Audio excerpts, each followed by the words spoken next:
Hey, I'm golf broadcaster Matt Adams. The updated and expanded second edition of my book, The Golf Round I'll Never Forget, Golf's Biggest Stars Recall Their Finest Moments, is now available. Readers can expect to march with Arnie's Army at the 1960 U.S. Open, relive Jack Nicklaus's remarkable 1986 Masters win, and be amazed by the Tiger Slam. The Golf Round I'll Never Forget, Golf's Biggest Stars Recall Their Finest Moments. Pick it up where fine books are sold, including BarnesandNoble.com and Amazon.com.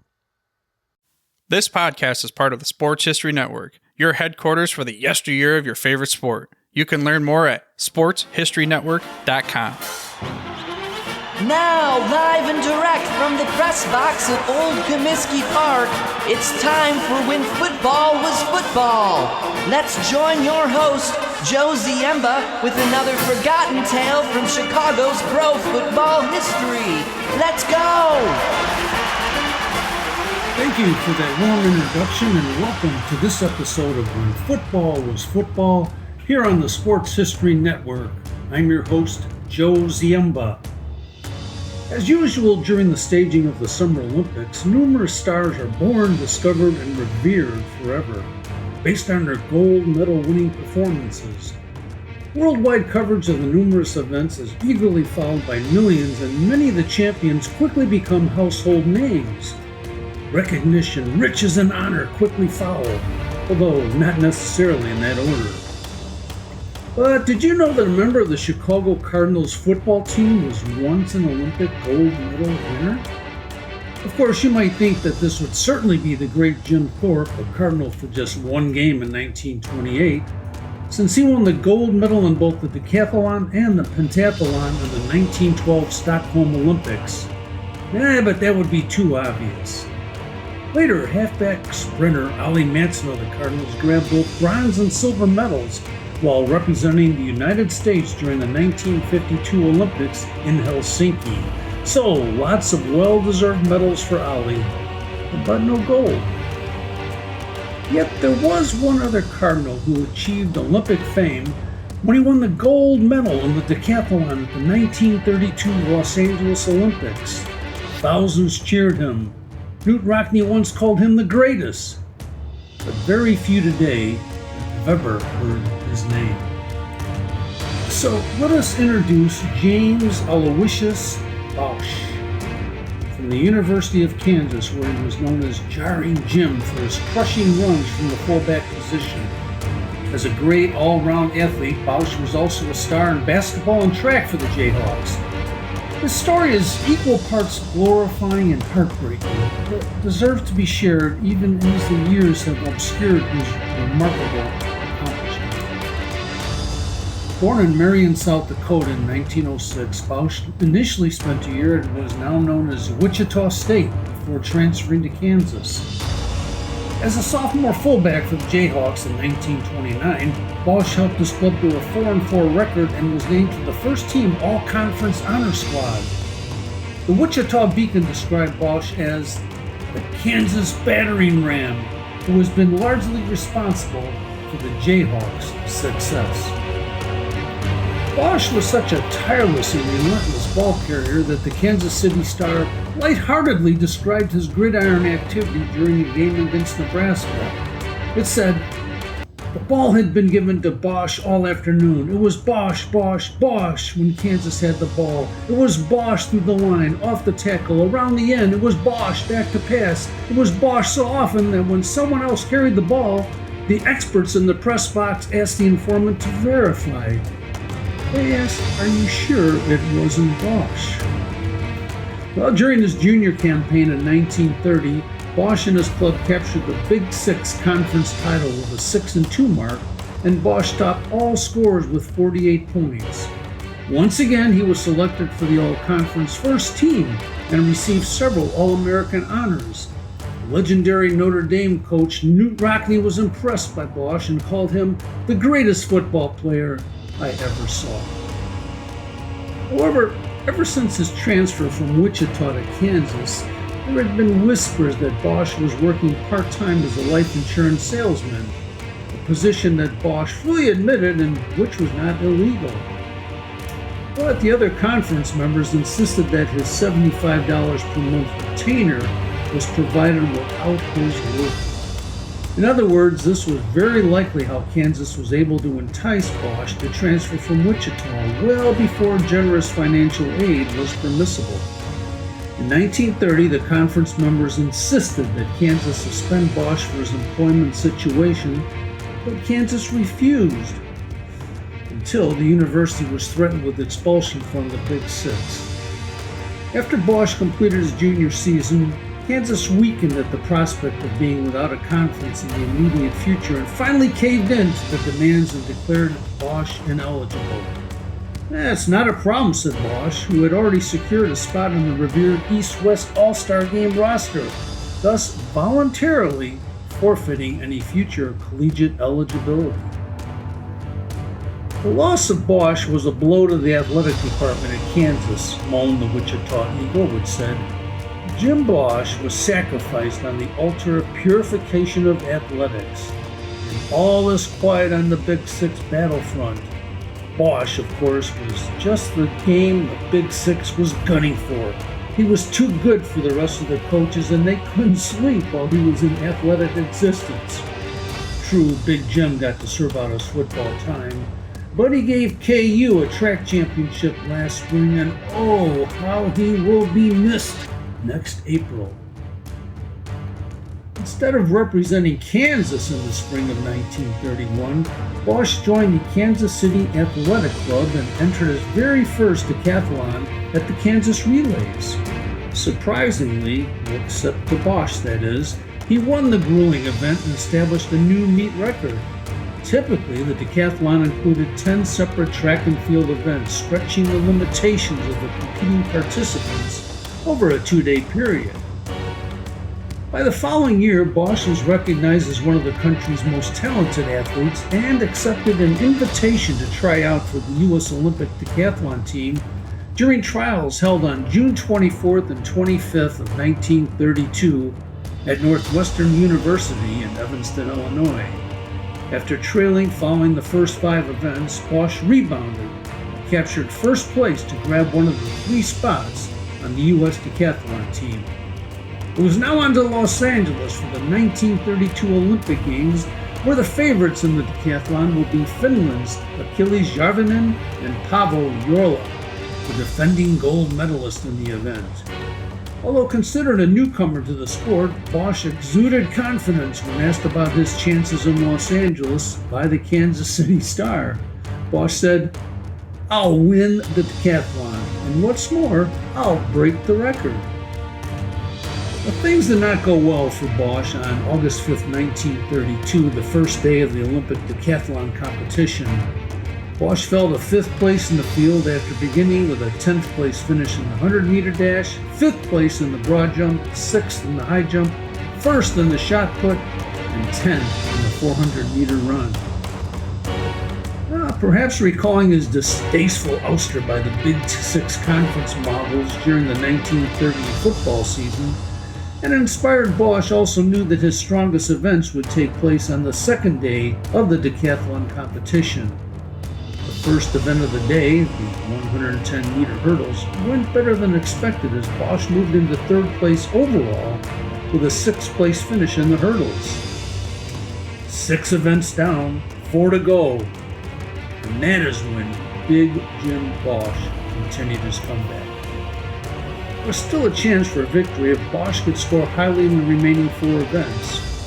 But he was faced with another challenge, as explained by the Kansas City Times, which said, "The happenings in the Olympic Bowl that day must have puzzled many. Brutus K. Hamilton was coaching Bosch, but he wasn't an official Olympic coach and wasn't allowed down in the stadium. He coached from the stands. Bosch said when he and I wanted to communicate, he had to use hand signals, more or less, from way up in the stadium. But he was able to get his messages down to me before each event started." Whatever method Coach Hamilton decided to utilize must have worked, as Bosch topped the discus field with a throw of 145 feet, 3 1/4 inches. Next, Jarring Jim attacked the pole vault and tied for the best mark with a 13 feet, 1 1/2 inch vault. Not bad for a 200-pound fullback with an unflexible pole in those days. Bosch clinched the decathlon crown with his next to last event, the javelin. With a solid toss of 203 feet, 3.5 inches, he once again finished first and just needed to ensure he would be a finisher in the points in the grueling 1,500-meter run that concluded the challenging decathlon competition. Although certainly exhausted, Bosch managed a respectable 8th place finish in the distance run with a time of 5:17. Bosch had thus captured the gold medal in the 1932 decathlon and did it in the style reported by the Wichita Eagle. It said, Jim Bosch, All-American, all-around athlete from Wichita, captured the Olympic decathlon championship, smashing the world and Olympic records to bits. Bosch finished the two-day battle with a spectacular total of 8,462.23 points for the greatest all-around performance of all time. As Bosch struggled across the finish line of the 1,500-meter race, the crowd began to demonstrate its appreciation. As the Wichita Eagle reported, dust fell across the huge Olympic Stadium before the decathlon was finished. But most of the crowd of 40,000 forgot their suppers and remained to give Bosch's magnificent performance a great ovation. It was said that the standing ovation for Bosch lasted over 5 minutes. Years later, a writer for the Kansas City Times recalled, I believe Bosch received the greatest ovation of any single athlete in the history of sports from men and women in the bowl. There he stood, 200 pounds of man, radiating energy with the sweat of competition pouring from his body. No event ever sent the chills through my spine as did Jim Bosch at the Olympic Games. For this remarkable accomplishment, the young man from South Dakota was later presented with the 1932 Sullivan Award as the nation's top amateur athlete of the year. However, it was still another year of the Great Depression and Bosch was unable to capitalize on his Olympic fame. In 1966, he told the Kansas City Times, times were hard. I couldn't eat my medals. Even attempted to become a singer in the Kansas City area, he said, but that was strictly a makeshift proposition. And that's also the reason I played one season of professional football. I had this job with the government lined up, but I couldn't go to work until February 1st, 1934. That's what gave me the time for that season of professional football and also more singing, Bosch added. So it was on to the NFL in the fall of 1933, first with the Chicago Cardinals and new coach Paul Schisler for a couple of games, and then with Cincinnati for 5 contests.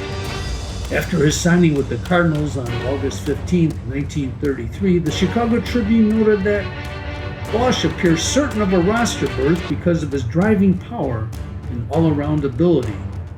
The gold medalist was listed as the starting fullback for the Cards in the preseason opener against the Aurora, Illinois Ideals, but injured his ankle prior to the game. However, he returned for the next exhibition contest and scored a touchdown against Freeport, Illinois. On September 27th, Bosch was in the starting lineup for the league opener at Pittsburgh. Even new owner Charles Bidwell gushed about his fullback's potential in a preseason interview at the Tribune by saying, "And talk about power at fullback. Just watch Jim Bosch." Bosch started the first 2 regular season games for the Cardinals, but then was traded to Cincinnati and helped the Reds defeat the Cards 12-9 later in the season. Overall, Bosch totaled 70 yards on 36 rushes for the year and also completed 6 of 26 passes for an additional 60 yards. It would prove to be the only season in the NFL for Bosch. By the beginning of the 1934 season, Bosch was done with sports except for scattered personal appearances such as celebrity basketball games. He was hired as an agent for the Internal Revenue Service and began another successful career. The Akron Beacon-Journal recognized this and wrote, "His achievements in football, track, and basketball are but memories. After taking a fling at professional football, Bosch has settled down to earning a living, and from all appearances, he is one athlete of note, making good in that respect outside the sports field." And so all was well until a few years later when World War II began. Bosch left his job at the IRS in December of 1942 to become an apprentice seaman in the Naval Reserve and ultimately became a lieutenant, junior grade, and was ordered as a line officer to the Admiralty Islands to help build a base there, said the Wichita Eagle. While in the South Pacific Islands, Bosch developed, according to the Wichita Eagle, osteoarthritis, chronic in the spine and right shoulder. Doctors had told him that in 5 or 6 years he will have a totally stiff spine. Bosch was in and out of hospitals for 13 months before finally being discharged from the service in early 1946. Part of his treatment was a daily dose of moccasin venom. Still with a sense of humor, Bosch remarked, "It won't be long before I can bite a snake right back." Bosch managed to adjust his lifestyle to deal with the constant pain from the condition and retired after 25 years as a field investigator with the IRS. However, the pain from his ailment prompted reliance on alcohol that nagged Bosch for most of his life until he finally persevered. Still, he was never fully able to take advantage financially for his gold medal winning performance at the Los Angeles Olympics. James Aloysius Bernard Bosch passed away on July 9, 1974 at the age of 68 in Hot Springs, Arkansas. Because of his superlative athletic accomplishments, Bosch is a member of the College Football Hall of Fame and the National Track Hall of Fame. But today we remember Jim Bosch as the world's greatest athlete in 1932 and another important and very proud part of the history of the NFL's oldest team, the Arizona Cardinals. Please join us next time as we discuss some strange and unusual events in the history of the Cardinals, a program that was preempted by the Special Olympic Report from the great Jim Bosch, here on the Sports History Network. Thank you. This podcast is part of the Sports History Network, your headquarters for the yesteryear of your favorite sport. You can learn more at sportshistorynetwork.com. Hey there, sports history fan. This is Arnie Chapman, aka the Football History Dude, and I hope that you enjoyed this recent episode presented by the Sports History Network and were able to learn some good old-fashioned sports history knowledge nuggets. I started the Sports History Network back in 2020 with the mission to help podcasters find a community of like-minded sports history nerds, as well as helping aspiring podcasters to start their own shows. We have a little bit over 30 shows on the network right now covering all sorts of sports history, but as far as I'm concerned, we're just at the toothpick in the ocean moment, that can't even figure it out because there's so much more coming. We wanted to create the ultimate headquarters for sports yesteryear, starting with Podcast Network and our website, but we're going to continue to move into other mediums as well. And here's the cool part, because we want you to be part of our team. So if you're interested in starting your own podcast, or maybe being a guest on one of our shows, or who knows, maybe even writing an article for us over on the website. Seriously, all you gotta do is reach out to us on the contact page over at sportshistorynetwork.com. You can be as technologically savvy as a Neanderthal tapping on a stone trying to figure out this whole hieroglyphics thing back in the day. Again, it doesn't matter, because even if you don't understand the whole podcast space, we have a production team that can pretty much help you out with doing everything. All you gotta do, head over to sportshistorynetwork.com, head to the contact page, fill it out. That message goes right to me, and I'll reach out to you as soon as I can. But for now, dude, I'm through if you're through.